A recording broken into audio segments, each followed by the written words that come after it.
What's going on, everybody? My name is Nick. My name is Dave. And this is the Deep Dive, and we are fresh out of the shadows. We are now into the light. We are. We just had Easter, and Easter was a lot of fun. It was great. We had a great week last week, great services on Sunday. Yeah. I can't wait to talk about it. Even back to Thursday. Yeah, we have a lot we can talk through here. Yeah. We might as well get into it, because it's going to be a while.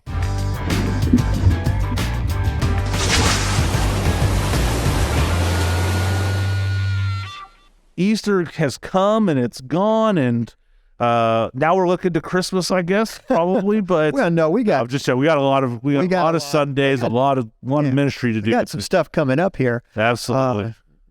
So yeah, but last week we need to take a time and pause and celebrate last week, because it really was a good week around here. Absolutely. Yeah, starting on Monday, Thursday, the drama team, I just cannot say enough for the presentation they had on our Monday, Thursday. And it was neat starting in the fellowship hall too, right? It was pretty cool. The had communion in there.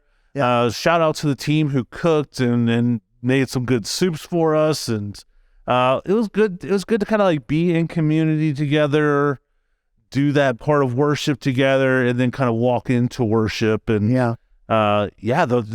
The drama team did a good job. If you haven't, had a chance to see it, it's online. You can find it. Check it out. But we had some different ones from our drama team actors doing these monologues.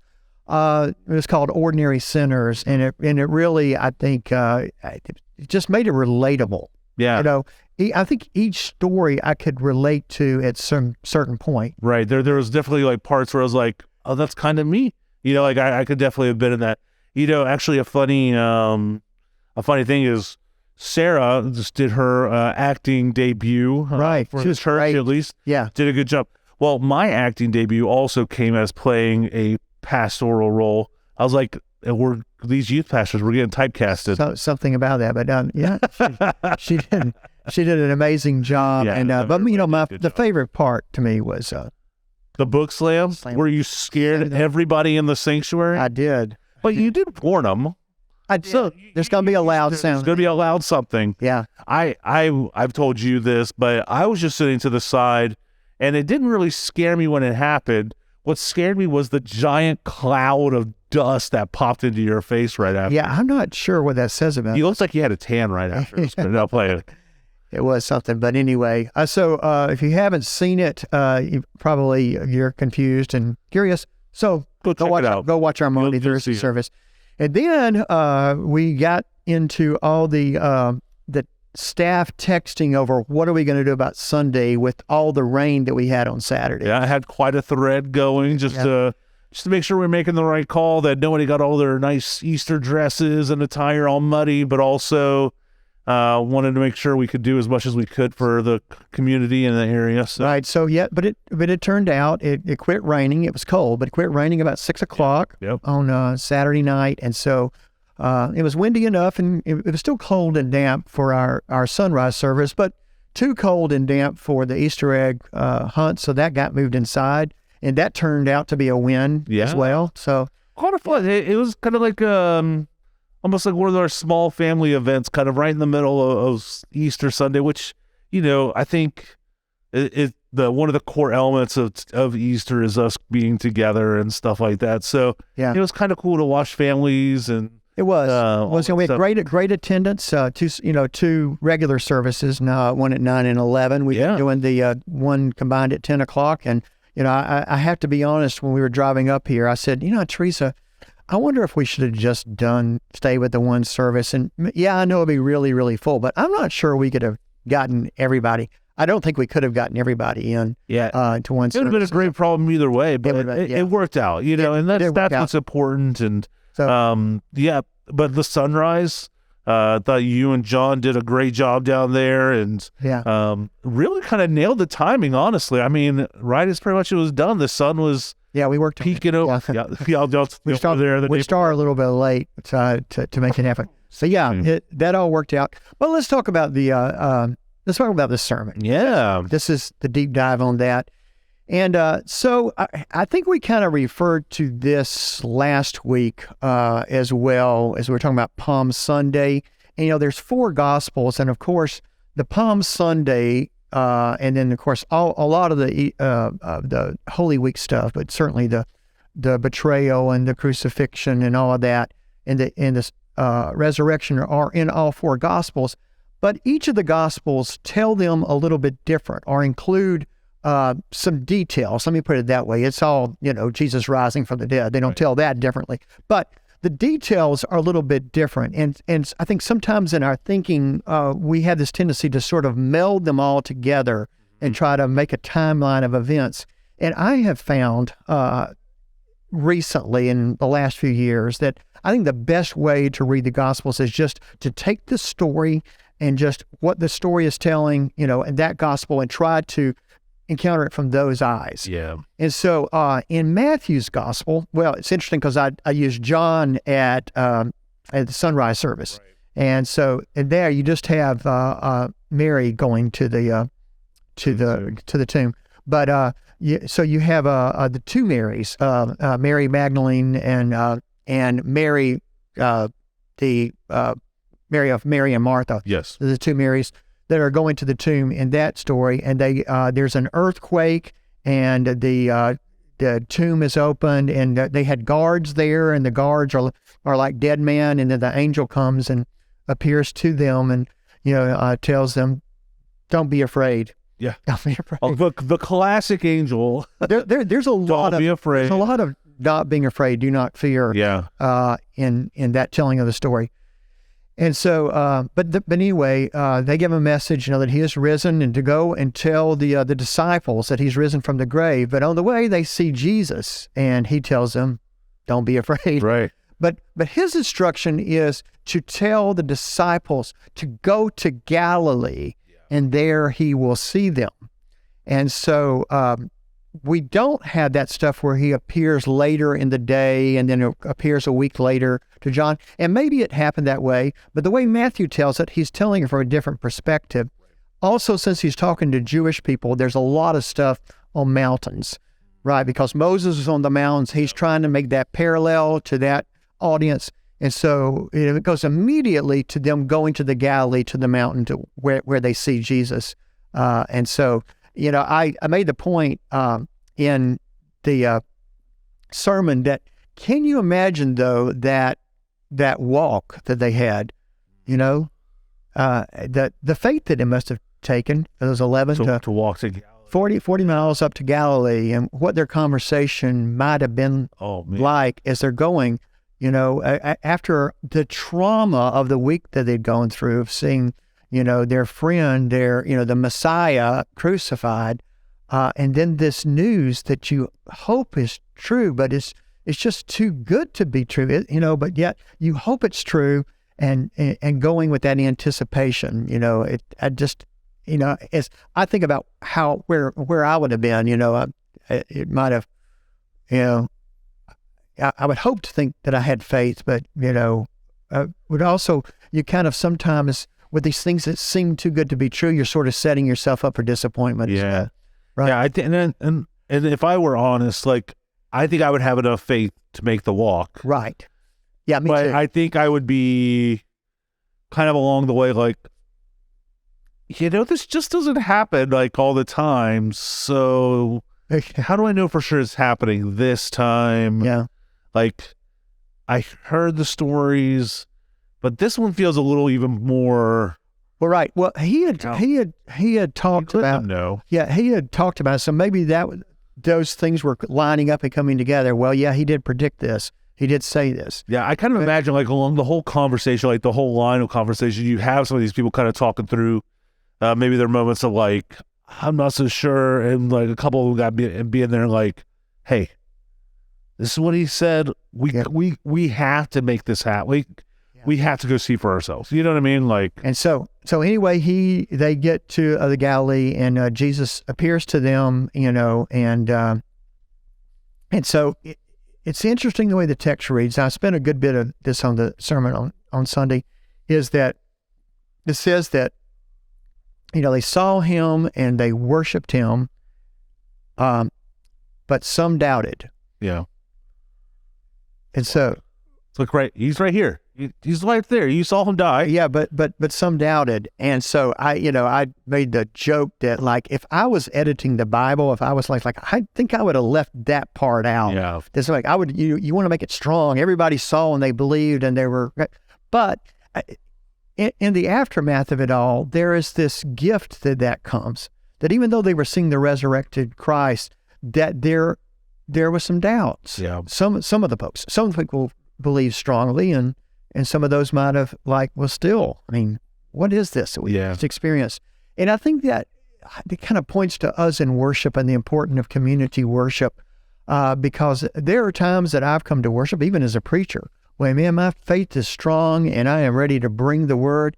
And there's other times when, like, something has happened to knock my feet out from under me, and I'm just, I'm got doubts. Yeah. And I'm not completely strong on everything. And there's something about coming together in the community that brings that when one is weak, the other can be strong, and we can hold each other up. And so I think that's an important part of that Easter message. I think so. That from that came the early church. And so we sort of have this template for us that we can have people with great faith and also those who may have some doubts be together. Yeah. There's just not like some litmus test you've got to pass. You can still be a part of the community. And I think that's important when we think about community too, is like, we shouldn't all just be one way or another. Like, I think the giftings and the way people view things kind of help bring a better, more full understanding. It kind of challenges some of that maybe basic thought, you know what I mean? Yeah. I think you need some of those people that have that leadership of, like, faith to say, like, hey, no, that's the dude. Yeah. And some who might be like, like our good friend Thomas, like we talked about a couple weeks ago, you know what I mean? Like, who's like, I see it. He's more pragmatic. I don't believe it. It's like, it's hard for me to believe, but if I could just touch, so I can make sure I'm not just dreaming, like, it was a long walk, you know what I mean? Like, maybe I'm hallucinating. Like, if I could just touch it, then I would know, like, just people who need certain parts of that. Yeah, well, because we all encounter different things. We've had an experience. Other people want the facts, and they're more pragmatic about things. We all sort of approach it in different ways. But yet, I think that verse opens up a lot of space for growth. Yeah. Because I do think there have been times, and I have been part of churches and part of Christian communities, where there is sort of this pressure to have this superficial, I'm never going to let it on that I have doubts. Yeah. I'm going to always kind of project this super Christian sort of persona. Yeah. But the fact is that I would like to think everybody, but certainly it's what I've experienced. There are times when you're stronger in your faith than you are in other ways. And so that opening up that space can actually bring more assurance. If you're just pretending, or trying to fool others or fool yourself, you're not opening up that place where you can actually grow in your faith and deepening it. Right. Does that make sense? It does. It does. And I think sometimes we have to do the questioning to get to the space of answer. Mm-hmm. And I think we shouldn't be afraid to be one of those who maybe doubted a little bit, or maybe but also to be the ones proud enough that it's like, if you do have faith, stand up for it, and lead that charge. There's a little bit of both sides, and I think I've sat in both seats at times, to where, like, I had the faith, I was ready to make a move, but I kind of stopped myself.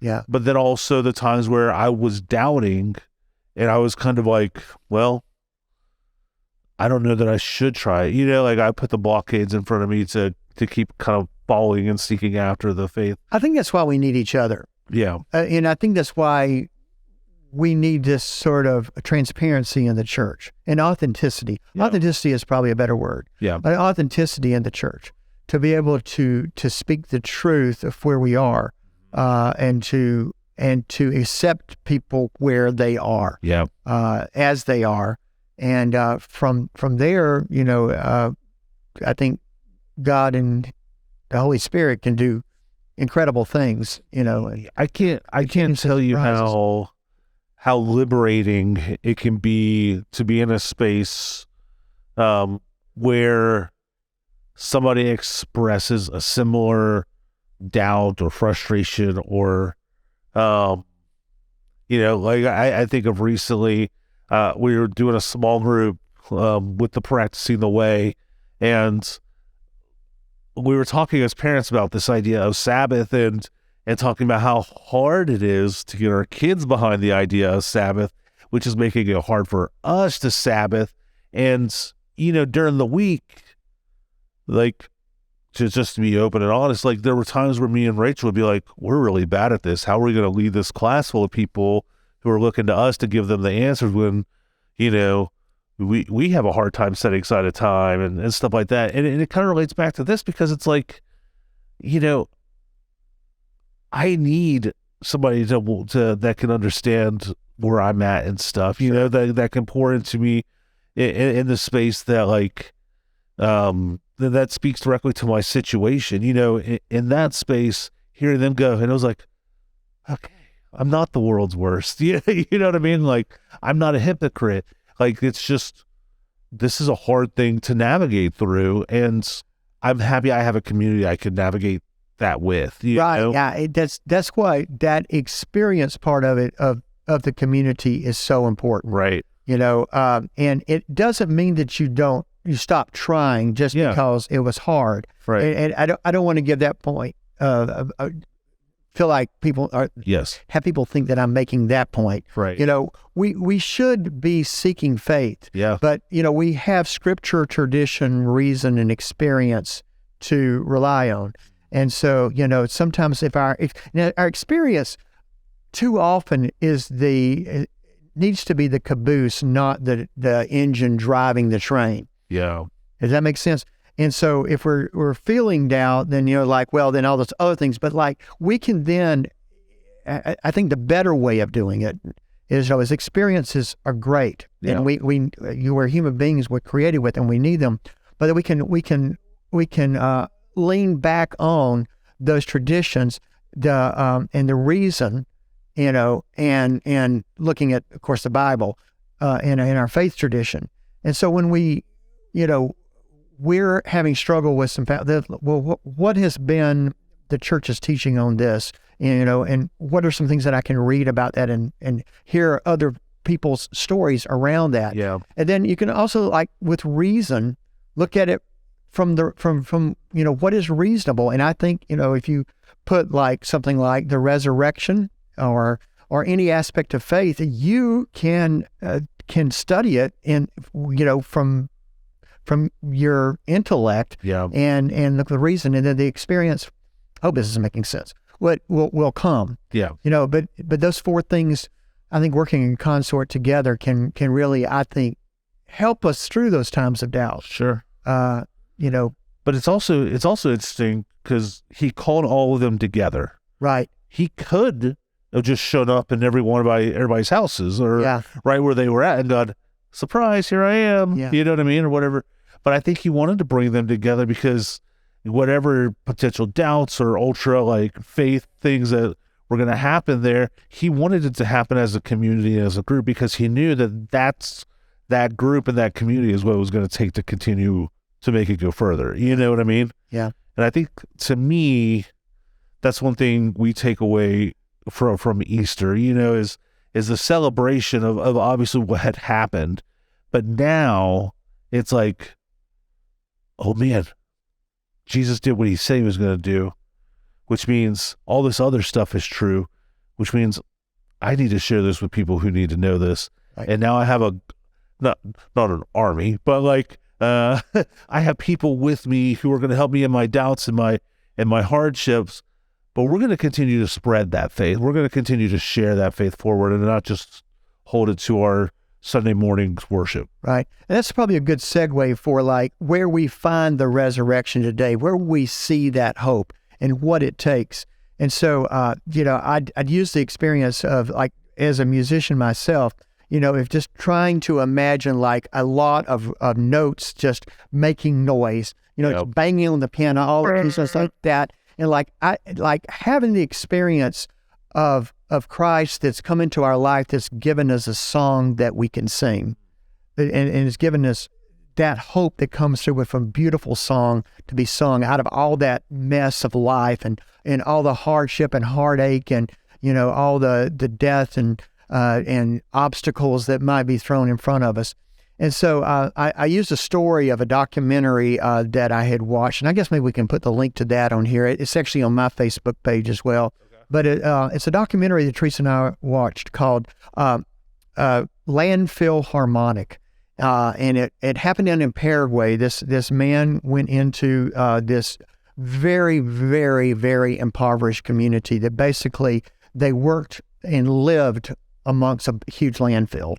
And so the way they made their livelihood was to go through the trash and try to find things of value that they could sell or recycle themselves, and that's the way a couple of generations had made their livelihood. And that was the only path that the children there saw forward. And this man comes in, actually, initially he was a musician, but he initially came in as an engineer to sort of help with more healthy ways and sustainable ways to do what they were doing. Right. Because there were so limited options to them. And he wanted to get a gift to that community because the kids were getting in trouble. A lot of parents had abandoned kids, and to sort of give them a gift of hope. So he was a musician. He wanted to start this youth orchestra. Well, they had no instruments, or he had a couple of beat up violins and stuff, but right. and they were very expensive. He said more than what a house would cost. Right. And so there was this craftsman, this carpenter that lived there, was just one of the guys that worked in the trash, but he just happened to have this God-given gift to be able to make stuff. And so they started going and looking in the trash and finding things that they could recycle to make these instruments. And they made violins, and they made violas, and they made cellos, and they made flutes, and they made drums, and they made guitars.